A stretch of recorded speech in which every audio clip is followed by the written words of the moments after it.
Representative Vines, go ahead and explain the amendment. Okay. Thank you, Madam Chair and Committee. I appreciate the opportunity to be back with you. Since we last met, I was sincere. We've amended this bill since we were with you last time, and point you through a couple of the amendments. And I may need to come get a paper copy because I'm not sure this one's showing down here. Yeah, can I borrow it? Thank you.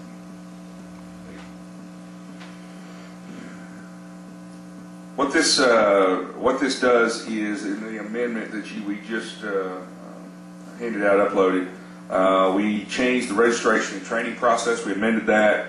Rather than having the individual canvassers register with the Secretary of State or travel to Little Rock, the responsibility of collecting that information about the canvassers and training canvassers has now been placed on the sponsor of the initiative. Before a paid canvasser can collect signatures, the sponsor of the initiative must have the paid canvasser execute an affidavit that she has not been convicted or of a crime or entered into no contest plea. B, provided the canvasser with the Secretary of State's initiative and referendum handbook and explain the process and laws to the canvasser. And C, file a list with the paid canvasser's names and current residence with the Secretary of State. The provision that prohibited payment of canvassers based on the number of signatures collected has been removed. This bill offers continued reform. It'll provide the following: statutory guidance to the Secretary of State and county clerks. Will require the Secretary of State and county clerks to report suspected forgeries to the proper authorities for investigation. It will hold sponsors accountable for the collection process of their canvassers from the beginning of the process, and will discourage forgeries and other fraudulent activities, as it will reduce the waste of public resources used to verify fraudulent petitions and restore the public's faith in this process. And that's in essence what the amendment does.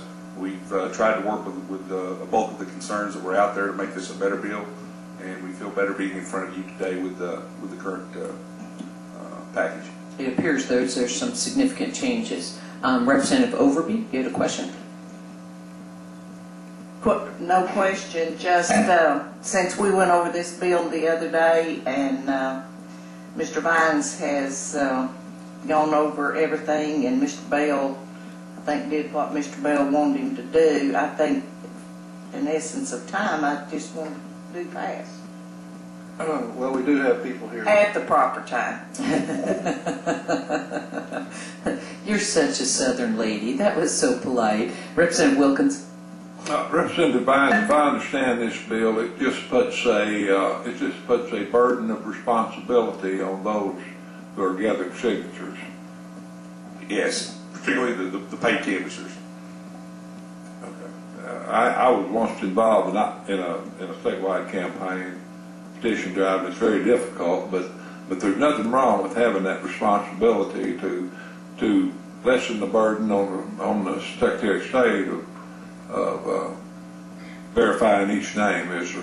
No, and I think if you go back to the original bill, there were some statements in the original bill that talked about that aren't going to be codified, that talked about the problems we've had in recent years with the collection of signatures and the amount of time and effort that's been kind of transpired taking care of the mass shortfalls in the collection of those signatures, that it's resulted in an immense amount of work for the state, Secretary of State, and also ultimately state resources.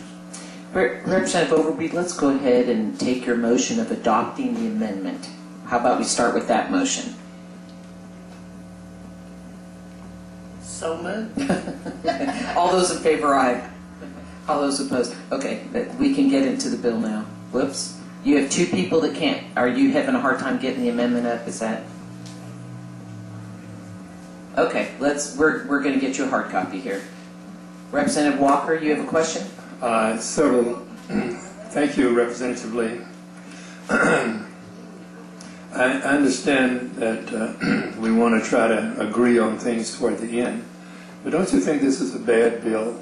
First of all, you're requiring people in the political process, before they undertake to collect signatures, not only to identify themselves, but to get information from the Secretary of State's office that is not readily available and which must be obtained in a burdensome way, such as the booklet and everything that they are required to provide?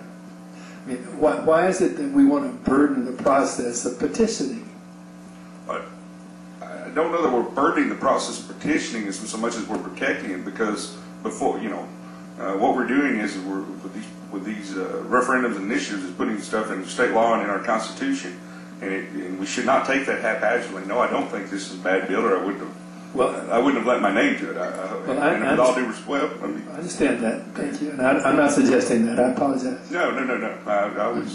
I always enjoy your perspective. You bring a unique perspective to all committees, and I enjoy your questioning.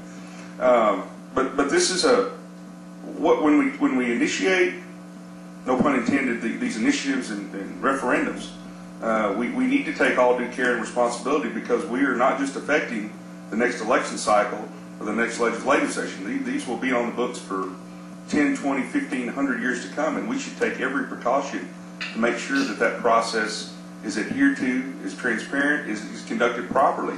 And I don't want to allege, I don't want to name call and allege fraud or misconduct, but in recent years, it's become to the point where you get several pieces of paper, lots of paper, reams of paper. You go around, you get names, whether they're good, bad, indifferent, and you throw them at the state government, Secretary of State's office in particular, and say, here, you figure it out. We went and got these signatures, and we see names copied directly out of phone books. We see alphabetized where we just start filling in names. We start seeing signatures all with the same handwriting. So I don't think it's too much to ask that this process be streamlined and protected when it's going to affect so many for so many years and decades and millenniums to come. Well, here's my concern. The First Amendment protects the right to petition the government for redress of grievances. Canvassing is a petition right. People are solicited to not necessarily vote on the matter, but in a particular way, but they're being solicited to be able to have it submitted to the electorate for consideration. Mm-hmm. So it's not the same as participating in the direct election. But the other thing is that when you say that people have to meet all these conditions that seem to be here, you are imposing financial obligations upon them in order to participate in the petitioning process. And as I understand the First Amendment, you cannot burden the First Amendment with a financial obligation. I mean, tell me if I'm wrong, though. You can't. In order to have speech, you got to pay to assert it. What does that? What sense does that make? There's no financial obligation on the canvasser. What we're dealing with here are these paid canvassers. If you, Mr. Walker, Representative Walker, decide to start a petition, and you're going to go around collecting, you're not paying, you're not doing anything out of the ordinary, you'll have no problem with your First Amendment rights are not being affected at all. And even the paid canvassers aren't, because they're not facing any financial burden.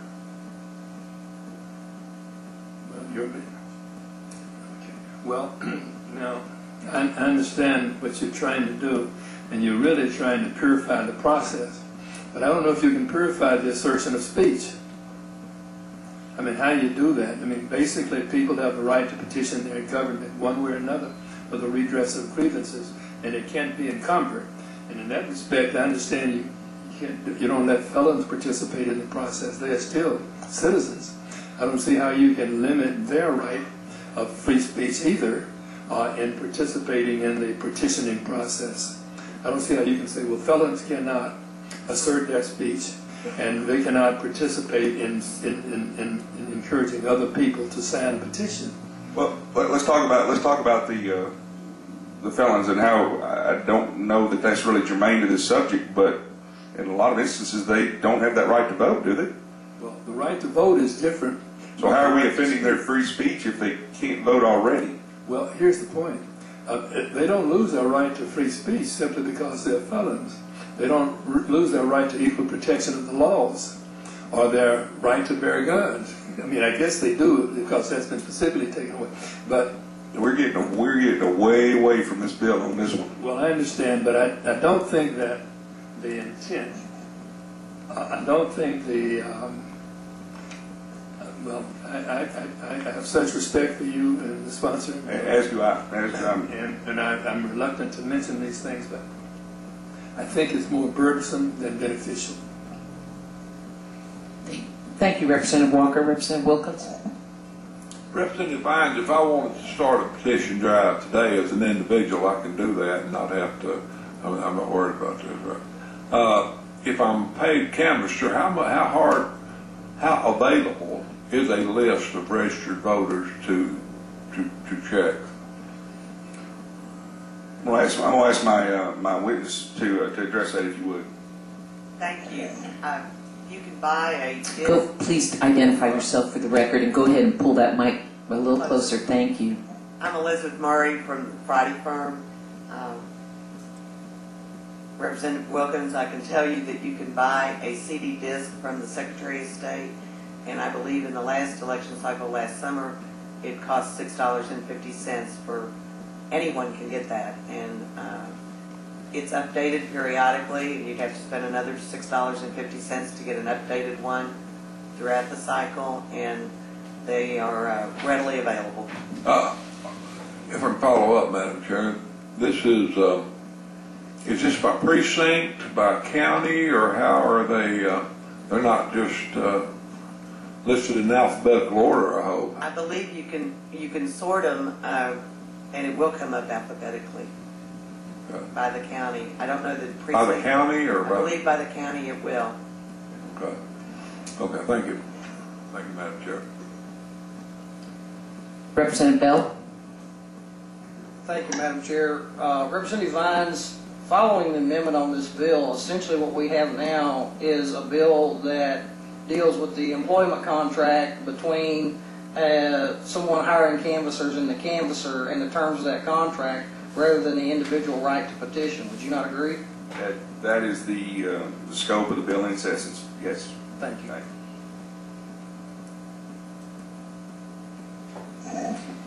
Representative Nichols? Thank you, Madam Chairman. Your amendment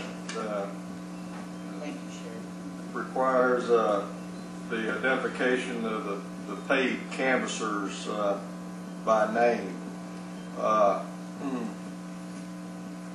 And Mr. Walker may be able to tell me the actual name of the case, but I know there have been laws passed that memberships of various organizations were required or had to be disclosed, and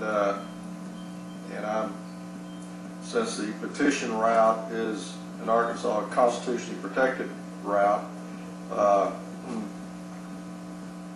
that gives me a little bit of pause, even though that whoever solicits signatures has to sign on the form that they got those signatures and they're valid and all that, but just a list of all the paid people who were paid, and those petitions may not have been submitted. That may be chilling their First Amendment rights also. But I have a concern about that. Do you have any response to that? Representative Nichols, if I could speak to that, the requirement that the sponsor file a list of paid canvassers with their names and their current addresses is tied to problems arising with the canvassers. The Secretary of State and county clerks, as you know, under this bill, are required to report to authorities instances of fraud and forgery immediately. As I believe one of the witnesses last time pointed out, many of these people are transient and will not have permanent addresses in Arkansas. This way, the Secretary of State and or any authority, if a problem does arise, will be able to locate those people immediately here. Their permanent address will be kept by the sponsor in their business records, but the current address while they are in Arkansas will be available to the Secretary of State. And that is so that if problems do arise, they can be located. And as you pointed out, on the petitions they turn in, their name and address appear on those, but that is after the fact. That's in July when petitions are delivered to the Secretary of State. That is not between now and July of 2014 if problems arise with the collection of signatures. That's why that requirement is in there. So the paid canvassers have to be identified before the petitions are submitted? Yes, before they are circulated, a paid canvasser, their name and current address needs to be with the Secretary of State before they solicit signatures. And the sponsor is responsible for that. Not the canvasser doesn't have to make a trip to Little Rock or anything. The sponsor will file that list and update it as necessary.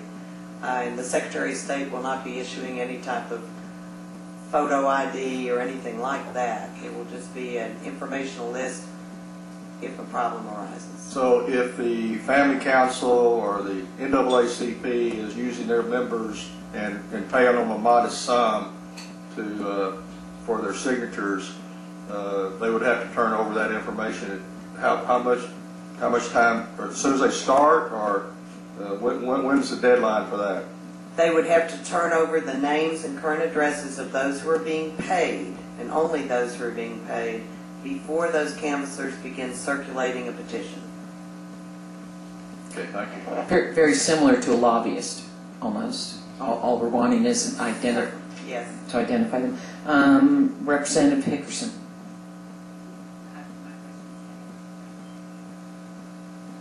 Representative Walker, we have, let's see, 3 people from the audience to speak for or against this.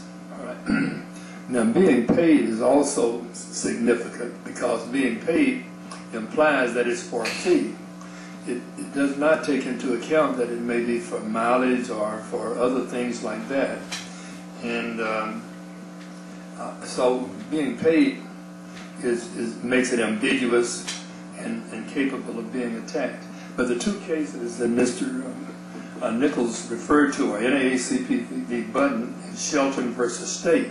And I remind you that in 1958-59, this same situation arose where the state of Arkansas, when Governor Faubus was the governor, wanted to identify the people who were members of the NAACP who were petitioning for various acts under the law. And Mr. Shelton was fired as a school teacher, and the Supreme Court of Arkansas said you cannot punish a person for making these kinds of assertions or for refusing to disclose the identity of those in association with you. This freedom of association is not only for freedom of speech, freedom of association, those in association with you for banding together in order to try to protect and project a common interest. And how do you address that? I mean, that's well-established law. It's law of this particular site, this particular forum, 60 years ago involving Governor Faubus. How do you deal with that?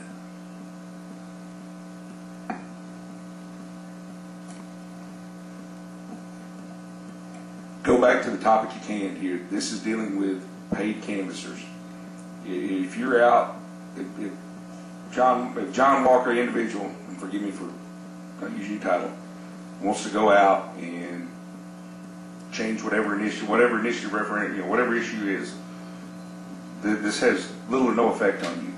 But I was moved to help bring this legislation with something that happened to me last election cycle. I was at a meeting, and a lady that I considered somewhat friendly came up to me with a clipboard and had one of the many, whatever they were, the initiatives. This was before this was back, I guess, probably maybe in the spring, summer last year. I may be misstating the time. And asked me to sign something, one of the initiatives they were trying to get on the ballot. And I said, no, I kind of politely declined. She literally takes it, rolls the paper back, and goes, well, okay, what about this one? Well, no, I'm not interested. And finally comes to a third one and goes, hey, what about this one? And so we finally keep going, and finally I get out of her that she's getting paid X number of dollars per signature. Now, she had little or no interest. I mean, I say that she may have. They may have all been near and dear to her heart. But she wasn't motivated by changing the world, changing the state, changing law, changing government. She was motivated by the financial gain that she was going to have by turning in 10, 100, 1,000 signatures. And that's what this is intended to do. The Shelton case you're dealing with, I don't have with me. I know it briefly. I can't quote it. You know, you have a long, distinguished history and are more well-versed in that area. But I don't think that case would be on point here because, again, we're dealing with paid cancer. I don't think anybody's concerned with who they are. Just the matter that, one, they're doing the process, they're handling it the right way, and doing the right thing. Because what we've got out there right now is you go out and you get your initiative, you get everything lined up, and then you go pay out-of-state, in-state someone to come gather these signatures, just like that was approached with me. And we're going, you know, they want my signature so they can make financial gain off of it. And I just don't think if we're worried about the purity of our state law and our Constitution, that's the way these processes should be conducted, and that's the rationale for this bill. It's not to out some secret group. It's not to put the spotlight on some activity. It's to purify and keep the sanctimony of the process. And I think we've gotten away from that in recent years with some of our processes. And this is just trying to keep it as it was and should be. Because again, we're not dealing with willy-nilly subjects like whether we go to this restaurant or that. I mean, these are laws that are going to affect you and I, our children, and our grandchildren for the rest of our days on this planet. And I think we can, whatever we can do, steps we can take to again, I keep using the word pure, to keep the process pure and clean. I don't think we can take too many steps. Representative Pickerson? Thank you, Madam Chair. Is it a proper motion to move to limit debate to 5 minutes each side? That is a proper motion. I would like to move that. All those in favor, aye. All those opposed?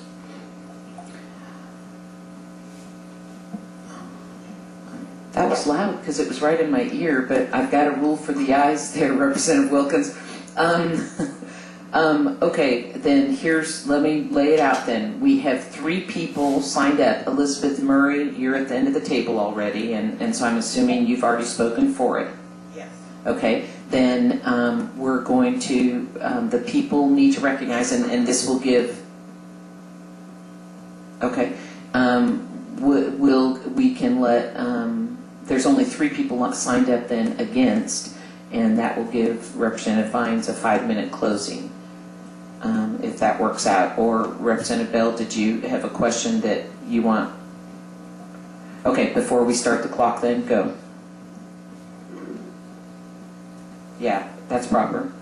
Yeah, because we haven't started the clock until we go for or against. We're still asking questions of the representative at the end of the table. Representative Vines, it appears that the purpose of this bill is to limit the influence of money on the initiative and referendum process and to actually improve the standing of the individual citizen on that. As I look at it, I don't see anything in this following the amendment that in any way restricts a citizen. This is, as I understand it, purely aimed at those folks who want to purchase signatures. Is that your intent here? I'm sorry, excuse me.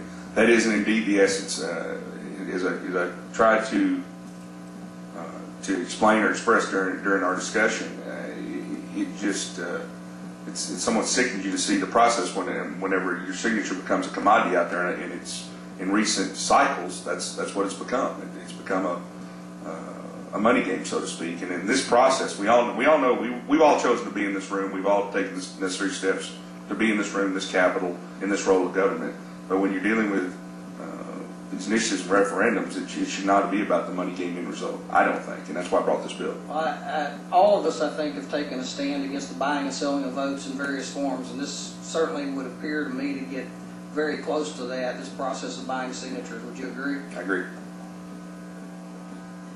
Okay, thank you. Here we go. There's a Mr., I think it says Couch. Okay, I recognize you. Come to the end of the table and identify yourself and We'll start the clock. Remember, you have 5 minutes, and there are 2 other people to speak. I'll be real brief since I...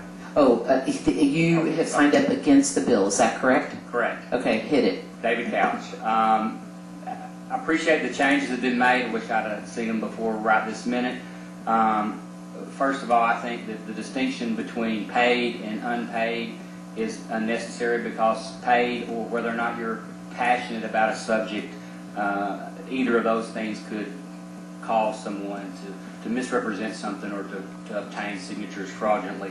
One of the biggest concerns that I have that's constitutionally about this particular thing is that Amendment 7 requires that only the signature be on the petition. One of the provisions of this amendment says that not only does the signature have to be on the petition, but all of this, the date of signing, your name, your address, and it has to be in the handwriting of the person who actually signed the petition. As the current law stands, that has to be on there, but it's by statute, but it's merely an aid to the verification that the signature is a registered voter. The problem that I have with that is that it shouldn't be on there. And if you've been through the petitioning process, that's a big impediment on getting the signatures on the ballot. I think it's unconstitutional, and it causes concerns with the canvassers as well, because it allows a canvasser to fill that in if the person signing it is disabled. But there's no definition of disabled, so the canvasser is going to have to make a determination on the spot of whether or not an individual is disabled, and if he makes the wrong determination, it's a crime under this provision. So I have a real problem with that one particular section about requiring the information on there as part of the statute and making it a crime. Y'all heard me before. I will pass to someone else, let them have some time. Thank you. Next up to speak against is a Melissa Foltz.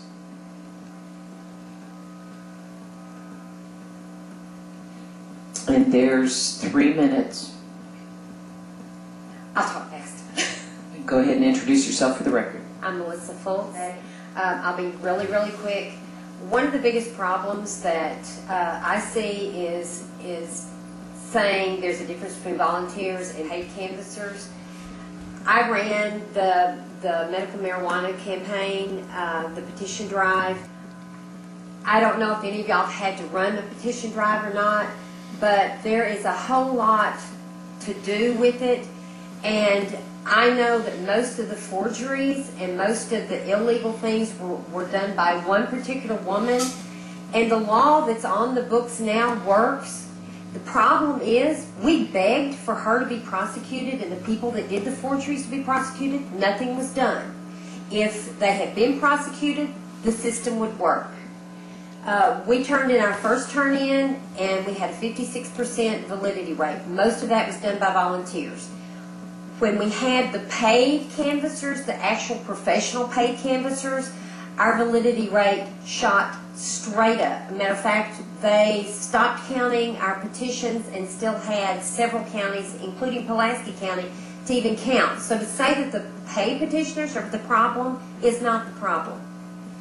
And I think having a difference between the paid and the volunteers is a definite problem. The volunteers need more training than the paid canvassers, but the paid canvassers are doing it everywhere, and they know what they're doing. They know how to get a proper signature. They know how to talk to people. They know how to ask the questions. And the woman a moment ago said that you can get a disc. You can't take that disc out in the field with you. So when somebody says that they're a paid that they're a registered voter, you can't check it.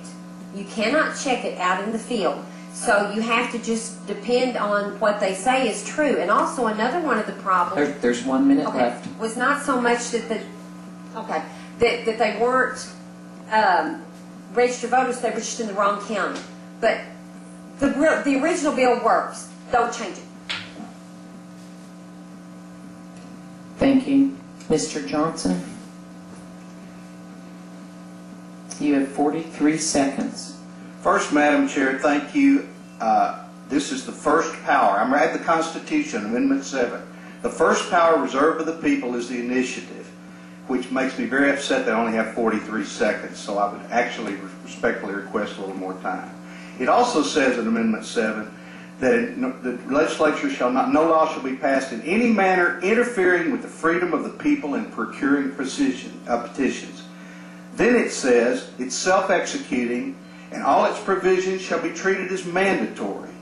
No legislation shall be enacted to restrict, hamper, or impair the exercise of the rights herein reserved to the people. And let me point out clearly, Madam Chair, the words sponsor and canvasser do not appear in Amendment 7 anywhere. This is something that's been added to restrict, hamper, or impair the rights of the people that they have reserved under Amendment 7. So I respectfully request the committee to vote down this terrible piece of legislation. Thank you, Mr. Johnson. There's no one else signed up to speak, and we're out of time. So Representative Vines, you're recognized to close for your bill, and you can't go over 5 minutes.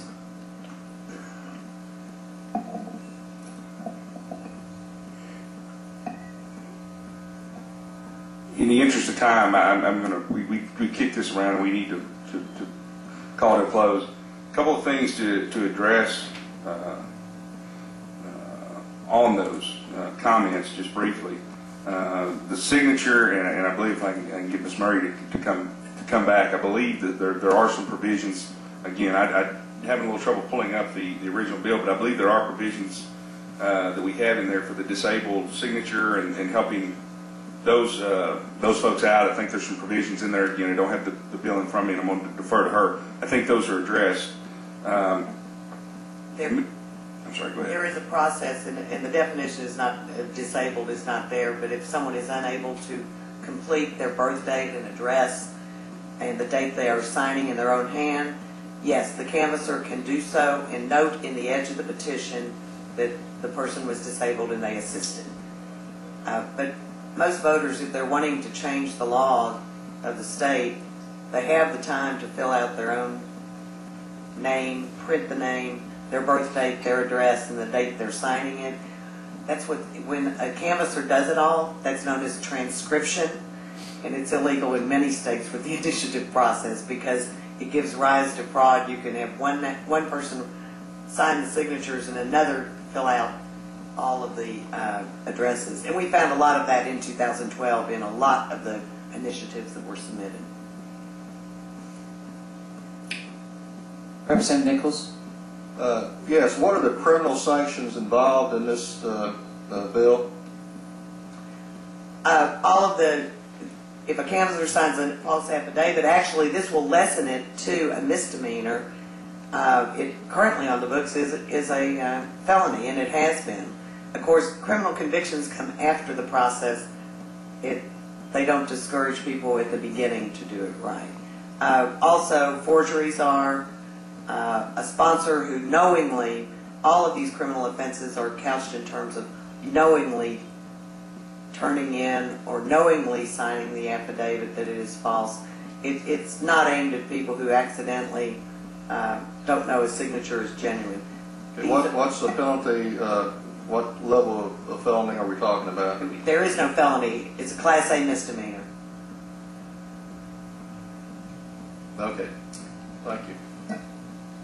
Representative Vines, 2 minutes and counting. With that, we'll be close to the bill. Madam Chair, I appreciate the discussion and everything that...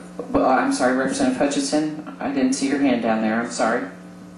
Thank you, Madam Chair. I'll raise it a little higher next time. Okay.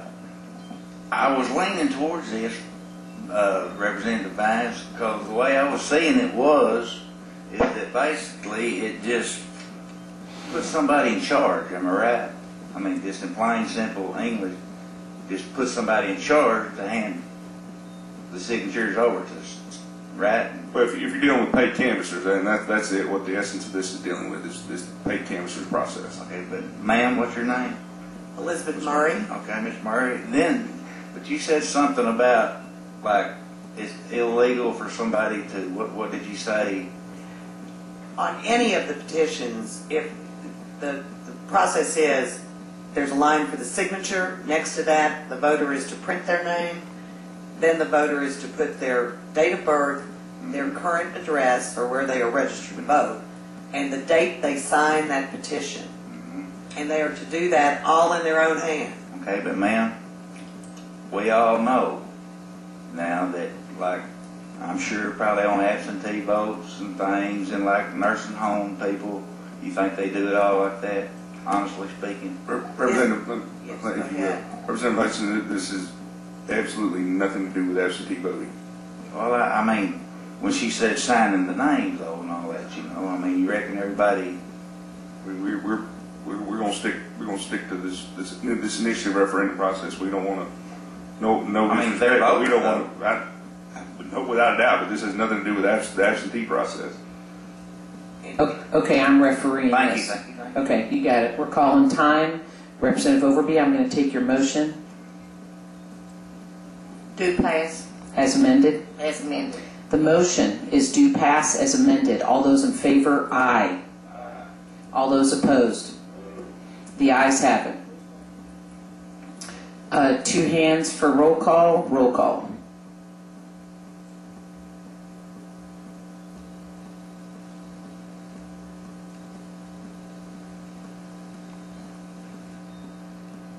Representative Baird, Representative Baird, Representative Hobbs, Representative Hopper, Representative Hopper, Representative Clemmer, Representative Clemmer, Representative Nichols, Representative Kerr, Representative Kerr, Representative Altis, Representative Catlett, Representative Westerman, Representative Westerman, Representative Hickerson, Representative Overby, Representative Walker, Representative Bell, Representative Bell, Representative Ritchie, Representative Dotson, Representative Miller, Representative Miller, Representative Hutchinson, Representative Wagner, Representative Wilkins,